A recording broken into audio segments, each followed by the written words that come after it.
market changed before COVID and after COVID, from a tenant perspective and from a landlord perspective? When times are bad and you can't get NOI up by higher rents, what's the next thing you must? It's operating expenses. It's the next thing you have. Right. Where else do you turn if you're not getting more tenants? Or so you nailed it. We see since COVID, there's been a variety of ways to do that with the operating expenses.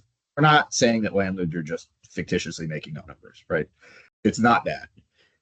Think about it more like I have 30% vacancy I'm not used to. So I'm going to take 2 floors. I'm going to take 10 to 20% of that vacancy. I'm going to turn it into amenity space. That's going to attract or retain my clients. Everybody needs it. How they choose to pass through the operating costs of that amenity space, along with the operating costs of the rest of the building, is a great fertile ground to quietly increase your NOI. No one's going to ask, right? It's hard to figure out. So post-COVID, we've seen more creative ways to do that. We've also seen, this is actually one of my favorites. I won't name names, but many of the co-working companies have shifted their model from what I think people are used to with like a WeWork, where we just a bit of a building or a whole building, and then it's almost like a timeshare, and they chop it up for a bunch of other smaller folks, to a management model where the landlord's now retaining the floor or the space, and they're just hiring a company to manage it as co-working or as an amenity, as a bar, as a restaurant. But they're carving out operating expenses as a payment before profit sharing with the management company. So it's still like a lease. The landlords are getting the operating expenses paid by the management entity before they pay the management entity a profit share as part of their deal.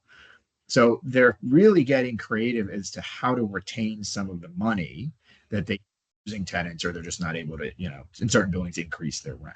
So we're seeing a decent amount of that. There's not really a recession that happens on the audit side due to what landlords are doing. There might be due to tenant disinterest, right? We're trying to get rid of, if I have a 100,000 square foot office and I'm trying to get rid of it, you're not that interested in auditing it, right? Or looking at it. So, typically landlords are just not capable of adhering to the sophisticated provisions of 500 different tenants. So whether it's a good market or a bad market, those mistakes are happening on a daily basis, and it usually requires someone of our specialty to sort it out. In a bad market for landlords, they're more likely, like you said, juice NOI a little, but what's also they're less likely to settle. And that's the key. It's not that they're making more or less mistakes. It's that they're less likely to want to do a settlement because they don't want to lose the money, right, to the tenant, whether it's a check, a refund, or a reduction over time. So they become more recalcitrant in the resolution part of this. The bargaining power between the tenant and the landlord is very important. People don't think of that as an audit because you think about it as, well, I wrote a report that said you did wrong, give me my money back. But if you're going to someone and saying, I don't think you're doing this the way we agreed to, and it's worth $16 million over the 18 years of my lease, it's a massive amount of money for a landlord, and they might be a lot more resistant to making that change in a bad market than in a good market.